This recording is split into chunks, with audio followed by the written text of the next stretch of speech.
Welcome to smart learning. இன்றைக்கி நம்ம என்ன பார்க்க போகிறோம்னா டைப் ஆஃப் நெட்வொர்க் கேபிள்ஸ் பற்றி பார்க்க போகிறோம். நெட்வொர்க் கேபிள்லேயே பார்த்தீங்கன்னா மெயினாக 3 different categories of network cable இருக்குது. ஒன்று வந்து கோஆக்சியல் கேபிள், ஒன்று வந்து twisted wire cable and fibre optic cable. இதுக்கு மேலே பார்த்தீங்கன்னா இன்னும் ஒரு 2 டைப் ஆஃப் கேபிள் இருக்குது. அதுதான் வந்து flat non twisted wire and flat twisted wire கேபிள்னு இருக்குது. ஃபஸ்ட்டு வந்து கோஆக்சியல் கேபிள். இந்த கோஆக்சியல் கேபிளை வந்து எப்போ நம்ம வந்து நெட்வொர்க்கிங்கில் யூஸ் பண்ணோம்னா 80s அண்ட் 90s அந்த டைமில் வந்து நெட்வொர்க்கிங்க்கு இந்த கோஆக்சியல் கேபிள்லாம் யூஸ் பண்ணோம். இதை வச்சு தான் கம்ப்யூட்டர், ஹப், ரவுட்டர் எல்லாம் கம்யூனிகேட் பண்ணிகிட்டு இருந்து. ஆனால் வந்து இப்போதைக்கு நம்ம யாரும் இந்த கேபிளை யூஸ் பண்ணுறதில்ல. ஆனால் வந்து நம்ம ஸ்டில் இந்த டிவிலாம் பார்க்குறோம்ல, அந்த இடத்துல இந்த கேபிளை யூஸ் பண்ணிகிட்டு இருக்கோம். அதேமாதிரி பார்த்திங்கன்னா கோஆக்சியல் கேபிளில் ஃபஸ்ட்டு உள்ளே என்ன இருக்குன்னா ஒரு காப்பர் கோர் இருக்கும். அதுக்கு மேலே வந்து ஒரு வெள்ளை கலரில் இருக்கும். அதான் வந்து நம்ம இன்சுலேட்டர் அப்படின்போம். அதுக்கு மேலே பார்த்திங்கன்னா ஒரு கம்பியாக இருக்கும். அதை தான் வந்து மெட்டாலிக் ஷீட்டுன்போம். சிலதில் ஷீட் இருக்கும், சிலதில் வந்து ஒரு ஃபைன் ஒயர்ஸ் மாதிரி இருக்கும். அதுக்கு மேலே வந்தீங்கன்னா ஒரு பிளாஸ்டிக் பிளாக் கலர் கோட்டிங் கொடுத்துருப்பாங்க, இல்லை ஒயிட் கலர் கோட்டிங் கொடுத்துருப்பாங்க, அது ப்ளூ கலர் கூட கொடுத்துருப்பாங்க சொல்லிட்டேன். அடுத்து வந்து நம்ம என்ன பார்க்குறோம்னா ட்விஸ்டட் பேர் கேபிள் பற்றி பார்க்க போகிறோம். இதுதான் வந்து நம்ம இப்போ மெயினாக நிறைய இடத்துல ஆஃபீஸில், ஸ்கூல், காலேஜஸ் எல்லா இடத்துலையும் யூஸ் பண்ணுற ஒரு மேஜர் கேபிள். இது வந்து பார்த்திங்கன்னா 2 டிஃப்ரெண்ட் டைப் இருக்குது. ஒன்று வந்து பார்த்திங்கன்னா யூடிபி, எஸ்டிபின்னு. யூடிபின்னு என்னென்னா அன்ஷீல்டட் ட்விஸ்டட் பேரை தான் நம்ம வந்து என்ன சொல்லுவோம்னா யூடிபின்னு. அதே மாதிரி ஷீல்டட் ட்விஸ்டட் பேரை தான் வந்து நம்ம எஸ்டிபின்னு. இதை ஏன் வந்து ஷீல்ட் பண்ணி வச்சுருக்காங்கன்னா, சில இடத்துல பார்த்திங்கன்னா எலக்ட்ரிக்கல் ஒயர் கூட இந்த நெட்வொர்க் கேபிளை வந்து லே பண்ணணும்னா அந்த இடத்துல வந்து என்ன பண்ணுவாங்கன்னா இந்த ஷீல்டட் ட்விஸ்டட் பேரை யூஸ் பண்ணியிருப்பாங்க. ஏன்னா வந்து எலக்ட்ரிக்கல் இன்டர்ஃபியரன்ஸை கம்மி பண்ணுறதுக்காக அந்த இடத்துல இந்த ஷீல்டட் ட்விஸ்டட் பேர் கேபிளை யூஸ் பண்ணி அந்த ஷீல்டை வந்து கிரவுண்ட் பண்ணி வச்சுருவாங்க. ஸோ வந்து ஏதாவது வந்து அன்வான்ட் நாய்ஸ் வந்து அந்த எலக்ட்ரிக்கல் ஒயர்லேருந்து வந்ததுன்னா இது அப்படியே கிரவுண்ட் பண்ணிடும். ஸோ அந்த இடத்துல இந்த ஷீல்டட் ட்விஸ்டட் பேர் கேபிள் யூஸ் பண்ணுவாங்க. இந்த அன்ஷீல்டட் ட்விஸ்டட் பேரை வந்து நம்ம நார்மலாக எல்லா வீட்டில் கூட யூஸ் பண்ணலாம். நம்ம ஓப்பனில் வந்து ஒரு சிஸ்டமையும் இன்னொரு சிஸ்டம் கனெக்ட் பண்ணுறதுக்கு, இல்லை வந்து ஒரு ரவுட்டரையும் சுவிட்சையும் கனெக்ட் பண்ணுறதுக்கு அந்த இடத்துல கூட யூஸ் பண்ணிக்கலாம். இதுதான் வந்து இந்த மெயினுக்குள்ள டிஃப்ரென்ஸ். அப்புறம் வந்து பார்த்திங்கன்னா ட்விஸ்டட் பேர்லேயே வந்து நமக்கு வந்து நிறைய கேட்டகரிஸ் இருக்குது. அது என்னென்னா கேட் 1 கேபிள்மாங்க, cat 2 cable, cat 3 cable, cat 4 cable, cat 5, cat 6, cat 7 அந்த மாதிரி இருக்குன்னா அது வந்து எவ்வளோ ஸ்பீடு தரும். ஃபார் எக்ஸாம்பிள் நம்ம இப்போ கேட் 1 பார்த்துக்கிட்டோன்னா 1 Mbps தான் அது சப்போர்ட் பண்ணுவோம். எங்கன்னா டெலிஃபோன் நெட்வொர்க்கில் யூஸ் பண்ணுவோம். அதேமாதிரி கேட் 2 பார்த்திங்கன்னா 4 Mbps சப்போர்ட் பண்ணும். கேட் 3 பார்த்திங்கன்னா 16 Mbps சப்போர்ட் பண்ணும். கேட் 4 பார்த்திங்கன்னா 20 Mbps சப்போர்ட் பண்ணும். ஸோ வந்து இந்த மாதிரி கேட் 9 பார்த்திங்கன்னா 40 Gbps வரை சப்போர்ட் பண்ணும். இது எவ்வளோ ஃப்ரீக்வன்சியில் ஒர்க் ஆகும்னு பார்த்திங்கன்னா 20 GHz ஃப்ரீக்வன்சியில் ஒர்க் ஆகும். இதெல்லாம் வந்து நம்ம வந்து சிஸ்டம், கம்ப்யூட்டர்ஸ்க்கு தான் யூஸ் பண்ணிகிட்ருக்கோம் இப்போது. அடுத்து வந்து பார்த்திங்கன்னா இந்த ட்விஸ்டட் பேர் கான்ஃபிகரேஷனை வந்து எப்படி அப்படிங்கிற பார்க்கணும். கான்ஃபிகரேஷனாக ஒன்றுமே இல்லை, அந்த கேபிளை வந்து எப்படி வந்து இந்த ஜாக் அடிக்கிறாங்க, அந்த ஜாக்கை எப்படி அந்த கேபிளில் அட்டாச் பண்ணுறாங்க, அந்த எண்டில் அந்த கிளிப்பு எப்படி கான்ஃபிகர் பண்ணியிருக்காங்க அதுதான் பார்க்க போகிறோம். இதில் 2 தான் இருக்குது. ஒன்று வந்து என்னென்னா ஸ்ட்ரைட்டாக இந்த எண்டில் எப்படி கான்ஃபிகர் பண்ணியிருக்காங்களோ அந்த கேபிளில் அதே மாதிரி அடுத்த எண்ட்லேயும் அந்த கேபிளை கான்ஃபிகர் பண்ணியிருப்பாங்க. இன்னொரு டைப் இருக்குது, இது வந்து கிராஸ் ஓவர் கேபிள்மோ. இதில் என்ன பண்ணுவோன்னா அந்த கேபிளுக்குள்ளே டிப்பிக்கலாக 8 ஒயர் இருக்கும். சில ஒயரை வந்து ட்விஸ்ட் பண்ணி விட்டு அதுக்கப்புறம் கனெக்ட் பண்ணுவாங்க. அதாவது இந்த சைடு வந்து வேறு இடத்துல கனெக்ட் ஆகிருக்கும், அந்த சைடு வேறு ஒரு போர்ட்டில் கனெக்ட் ஆகிருக்கும். அந்த மாதிரி கனெக்ட் பண்ணியிருப்பாங்க. இதில் வந்து 8 கேபிள் இருக்குது. இதில் வந்து பார்த்திங்கன்னா மொத்தமே வந்து நீங்கள் வந்து பார்த்திங்கன்னா 4 கேபிள் யூஸ் பண்ணாலே உங்கள் நெட்வொர்க் வந்து அப் பண்ணிடலாம். பட் வந்து உங்களுக்கு ஃபுல் ஸ்பீடு அந்த மாதிரி வரணும் அப்படின்னு பார்த்திங்கன்னா நீங்கள் வந்து 8 கேபிளையும் இதில் இருக்கிற 8 சின்ன ஒயரையும் யூஸ் பண்ணால் தான் உங்களால் இந்த 40 Gbps இல்லை 1 Gbps 10 Gbpsலாம் வந்து உங்களுக்கு வந்து நெட்வொர்க்கில் பார்க்க முடியும். ஸோ வந்து இதில் பார்த்தீங்கன்னா கிராஸ் ஓவர் கேபிளில் என்ன பண்ணியிருக்காங்கன்னா இந்த ப்ளூ கலர் ஒயரையும் அதேமாதிரி ப்ளூ ஒயிட்டுங்கிற ஒயரையும் க்ரீனுங்கிற ஒயரையும் க்ரீன் ஒயிட்டுங்கிற ஒயரையும் கிராஸ் ஓவர் பண்ணியிருப்பாங்க. ஸோ இந்த மாதிரி கிராஸ் ஓவர் பண்ணுறதுனால என்ன ஆகும்னா உங்களுக்கு வந்து சிஸ்டம் டு சிஸ்டம் கனெக்ட் பண்ணுறதுக்கு ஹப் இல்லாமல் சிஸ்டம் டு சிஸ்டம் கனெக்ட் பண்ணிங்கன்னா வந்து டைரெக்டாக கம்யூனிகேட் பண்ணிக்கலாம், இல்லைன்னா ஒர்க் ஆகாது. அது வந்து இப்போதைக்கு இருக்கிற சிஸ்டம் எல்லாமே நீங்கள் வந்து நார்மல் கேபிள் யூஸ் பண்ணாலே ஒர்க் ஆகும். ஆனால் முன்னாடி வந்து பார்த்திங்கன்னா ஒரு ஹப் டு ஹப்போ இல்லை வந்து சுவிட்ச் டு சுவிட்சோ இல்லை கம்ப்யூட்டர் டு கம்ப்யூட்டரோ கனெக்ட் பண்ணோன்னா இந்த மாதிரி கிராஸ் ஓவர் கேபிள் மட்டும்தான் ஒர்க் ஆகும். இப்போதைக்கு நீங்கள் வந்து எந்த கேபிள் வேணால் யூஸ் பண்ணிக்கலாம், ஸ்ட்ரைட் டு கேபிள் யூஸ் பண்ணாலும் கனெக்ட் ஆகும். இப்போ வந்து அடுத்து நம்ம சீரியல் கேபிளை பற்றி பார்ப்போம். சீரியல் கேபிள் வந்து பார்த்திங்கன்னா மெயினாக எங்கே யூஸ் பண்ணுறாங்கன்னா ஒரு சிஸ்டம் டு ஒரு பிரிண்டர் கம்யூனிகேட் பண்ணணுமா, இல்லை வந்து ஒரு மோடம் டு ஒரு சிஸ்டம் கம்யூனிகேட் பண்ணுமா, இல்லை ஒரு ரவுட்டர் டு ரவுட்டர் கம்யூனிகேட் பண்ணுமா, அந்த இடத்துல சீரியல் கேபிள் யூஸ் பண்ணுவாங்க.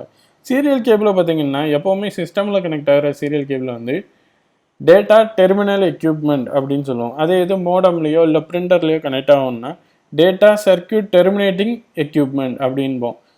டிப்பிக்கலாக வந்து சீரியல் கேபிளில் என்ன டைப் ஆஃப் கனெக்டர் யூஸ் பண்ணியிருப்போம்னா DB25 இல்லை DB9 கனெக்டர்ஸ் தான் யூஸ் பண்ணி கம்யூனிகேட் பண்ணுவோம்.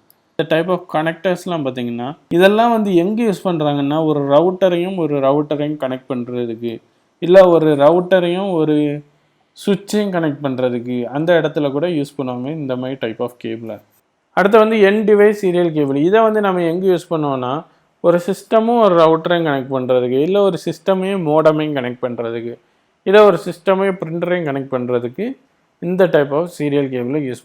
இந்த டைப் ஆஃப் கேபிள் எதுக்கு மோடமுக்கும் சிஸ்டமுக்கும் நடுவில், இல்லை ரவுட்டருக்கும் சிஸ்டமுக்கும் நடுவில் யூஸ் பண்ணுறோன்னா இந்த டேட்டா ட்ரான்ஸ்ஃபர் பண்ணுறதுக்காக யூஸ் பண்ணுறோம். அதாவது சிஸ்டம் டு மோடம், இல்லை மோடம் டு சிஸ்டம், அந்த மாதிரி கம்யூனிகேஷன் பண்ணுறதுக்காக யூஸ் பண்ணுறோம். இதில் வந்து கம்யூனிகேஷன் எப்படி நடக்கும்னு பார்த்தீங்கன்னா சீரியலாக 1 by 1 தான் நடக்கும். ஸோ அவங்களுக்கும் வந்து ஒரு டிலே தெரியும் கம்யூனிகேஷனில். அடுத்து வந்து பார்த்திங்கன்னா கன்சோல் கேபிள். இதில் பார்த்திங்கன்னா மெயினாக 3 different type of console cable இருக்குது. ஒன்று வந்து சீரியல், அதாவது நீங்கள் ரவுட்டரில் வந்து கன்சோல் போர்ட்டில் கனெக்ட் பண்ணிட்டு நீங்கள் வந்து டைரெக்டாக சிஸ்டமில் கனெக்ட் பண்ணிங்கன்னா சீரியல் இன்டர்ஃபேஸில் இந்த ரவுட்டரில் வந்து என்னெல்லாம் நடக்குது, இல்லை வந்து நீங்கள் ரவுட்டரை கான்ஃபிகர் பண்ணலாம், இல்லை வந்து ஒரு iOS ஃபைலை வந்து சிஸ்டமில் இருந்து ரவுட்டருக்கு அனுப்பணும்னா இந்த கேபிளை யூஸ் பண்ணி சென்ட் பண்ணலாம். இல்லை வந்து உங்கள் ரவுட்டரோட கான்ஃபிகரேஷன் சிஸ்டமுக்கு அனுப்பணுமா, இல்லை சிஸ்டமில் இருந்து இந்த கான்ஃபிகரேஷனை ரவுட்டருக்கு அனுப்பணுமா, இதெல்லாமே வந்து இந்த பார்த்திங்கன்னா இந்த கன்சோல் கேபிள் வச்சு பண்ணலாம். இதில் வந்து பார்த்திங்கன்னா சீரியல் கன்சோல் கேபிள் இருக்குது.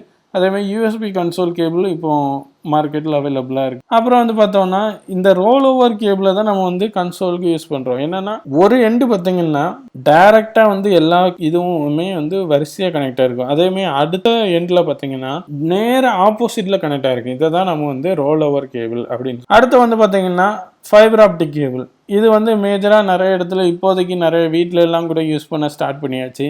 அதேமாதிரி பார்த்திங்கன்னா இந்த ஃபைபர் ஆப்டிக் கேபிள்லே 2 மேஜர் டிவிஷன் இருக்குது. ஒன்று வந்து பார்த்திங்கன்னா single mode fibre optic cable, இன்னொன்று multi mode fibre optic cable. இந்த சிங்கிள் மோட் ஃபைபர் ஆப்டிக் கேபிளில் என்ன பண்ணலான்னா அட் அ டைமில் ஒரே ஒரு சிங்கிள் லைட்டை தான் வந்து பாஸ் பண்ண முடியும். அதே இது பார்த்திங்கன்னா மல்டி மோட்டில் பார்த்திங்கன்னா மல்டிபிள் லைட்ஸை பாஸ் பண்ணி மல்டிபிள் ஆங்கிளில் பாஸ் பண்ணலாம். இந்த ரெண்டுக்கும் கேபிளில் என்ன டிஃப்ரென்ஸ்னு பார்த்திங்கன்னா சிங்கிள் மோட்டில் பார்த்திங்கன்னா இந்த கோரோட டயாமீட்டர் வந்து ரொம்ப சின்னதாக இருக்கும். அதே இது மல்டி மோடில் பார்த்தீங்கன்னா அந்த கோரோட திக்னஸ் வந்து ரொம்ப அதிகமாக இருக்கும். மல்டி மோட்லேயே வந்து 2-3 டைப்லாம் இருக்குது. அதில் பார்த்தீங்கன்னா சில கோர் வந்து ரொம்ப திக்காக இருக்கும். அந்த இடத்துல நீங்கள் வந்து மல்டிபிள் ஆங்கிளில் நிறைய லைட்டை பாஸ் பண்ணலாம். அடுத்து வந்து பார்த்தீங்கன்னா பேட்ச் கேபிள்ஸ் பற்றி பார்க்க போகிறோம். இந்த பேட்ச் கேபிள்ஸ் வந்து எதுக்கு யூஸ் பண்ணுறாங்கன்னா ஃபார் எக்ஸாம்பிள் நீங்கள் வந்து ஒரு சுவிட்சில் இருந்து ஒரு சிஸ்டமை கனெக்ட் பண்ணுறதுக்கு, இல்லை ஒரு வால் ஜாக், அதாவது நெட்வொர்க் கேபிளோட ஜாக் வந்து வாலில் வச்சிங்கன்னா அதில் வந்து ஒரு சிஸ்டமை கனெக்ட் பண்ணுறதுக்கு, இதை மாதிரி பண்ணுறதுக்கு தான் யூஸ் பண்ணுறாங்க. இது வந்து பார்த்திங்கன்னா போத் வந்து எதுலேயும் ஃபைபர்லேயும் அவைலபிளாக இருக்குது. அதே மாதிரி பார்த்திங்கன்னா யூடிபி கேபிள்லேயும் அவைலபிளாக இருக்குது. இப்போ நம்ம அடுத்து என்ன பற்றி பார்க்க போகிறோம்னா பிரேக் அவுட் கேபிள் பற்றி பார்க்க போகிறோம். இந்த பிரேக் அவுட் கேபிள் எங்கே யூஸ் பண்ணுவாங்கன்னா ஒரு சிங்கிள் சுவிட்சு வந்து அந்த சுவிட்சில் வந்து ஹை ஸ்பீட் போர்ட் ஒன்று இருக்குன்னா ஃபார் எக்ஸாம்பிள் ஒரு 100 Gbpsனால் நம்ம அந்த 100 Gbps ஆப்டிக்ஸை வந்து அந்த போர்ட்டில் கனெக்ட் பண்ணிவிட்டு அந்த போர்ட்டில் இருந்து வர அவுட்புட் வந்து 10 டிஃப்ரெண்ட் கேபிள்ஸில் வரும். ஸோ ஈச் கேபிள் வந்து பார்த்திங்கன்னா 10 Gbps இருக்கும். ஸோ இந்த ஒவ்வொரு 10 Gbps கேபிளையும் வந்து நம்ம வந்து நம்மளோட லோவர் அண்ட் சுவிட்சில் கனெக்ட் பண்ணிக்கலாம். ஃபார் எக்ஸாம்பிள் அந்த சுவிட்சு வந்து 100 Gbps சப்போர்ட் பண்ணுவாங்க. ஸோ நம்ம வந்து டைரெக்டாக அந்த ஹை ஸ்பீட் சுவிட்சிலேருந்து இது கனெக்ட் பண்ணிடுது. ஸோ அந்த இடத்துல வந்து இந்த பிரேக் அவுட் கேபிள்ஸை யூஸ் பண்ணுவாங்க. அடுத்து வந்து நம்ம என்ன பற்றி பார்க்க போகிறோம்னா ஃபைபர் ஆப்டிக் கேபிள் கனெக்டர் பற்றி பார்க்க போகிறோம். இதில் பார்த்திங்கன்னா எல்சி கனெக்டர் இருக்குது, எஸ்டி கனெக்டர் இருக்குது, எஃப்சி கனெக்டர் இருக்குது, எம்யூ கனெக்டர் இருக்குது, எம்பிஓ கனெக்டர் இருக்குது. இதெல்லாம் வந்து எதை யூஸ் பண்ணி வந்து டிஃப்ரென்ஷியேட் ஆகுதுன்னா நம்பர் ஆஃப் ஃபைபர் வந்து அந்த இதில் வந்து கனெக்டர்ஸில் வந்து கனெக்ட் ஆகிறதையும் பொறுத்தும் என்னென்ன அப்ளிகேஷனுக்கு யூஸ் பண்ண போகிறோம் அப்படிங்கிறத பொறுத்தும் டிஃப்ரெண்ட் ஆகிட்டே இருக்குது. இதில் பார்த்திங்கன்னா சிலது வந்து ஸ்க்ரூ டைப்பாக இருக்கும், சிலது வந்து பார்த்திங்கன்னா ப்ளக் பண்ணுற டைப்பாக இருக்கும். இப்போ நம்ம அடுத்து என்ன பற்றி பார்க்குறோன்னா கேபிள் ஸ்பெசிஃபிகேஷன் பற்றி பார்க்க போகிறோம். கேபிள் ஸ்பெசிஃபிகேஷன் பார்த்திங்கன்னா இப்போ வந்து அன்ட்விஸ்டட் பேராக இருந்தால் பேஸ் டீன்னு சொல்லுவோம். நிறைய இடத்துல நம்ம கேள்விப்பட்டிருக்கோம் பேஸ் டீ அப்படின்னு சொல்லுவோம். இந்த பேஸ் டீயில் ஃபஸ்ட்டு இருக்கிற 10 என்னென்னா அந்த கேபிளோட ஸ்பீடு, அது வந்து 10 mbps. அதேமாதிரி அந்த பேஸ் என்னென்னா அது வந்து பேஸ் பேண்டா இல்லை ப்ராட்பேண்டா. பேஸ்னால் வந்து பேஸுன்போம், ப்ராட்பேண்ட்னா வந்து ப்ராடுன்போம். ஓகே, அடுத்து வந்து லாஸ்ட் இந்த டி என்ன சொல்கிறோன்னா டைப் ஆஃப் கேபிள், அதை தான் வந்து நம்ம டீன்னு சொல்கிறோம். இதில் வந்து பார்த்திங்கன்னா ஃபார் எக்ஸாம்பிள் வந்து ட்விஸ்டர் பேருக்கு 10 பேஸ் டி அப்படின்னுவோம். அதேமாதிரி சிங்கிள் மோட் ஃபைபர் ஆப்டிக் கேபிளுக்கு என்ன சொல்லுவோம்னா 100 பேஸ் பிஎக்ஸ் அப்படின்னு சொல்லுவோம்.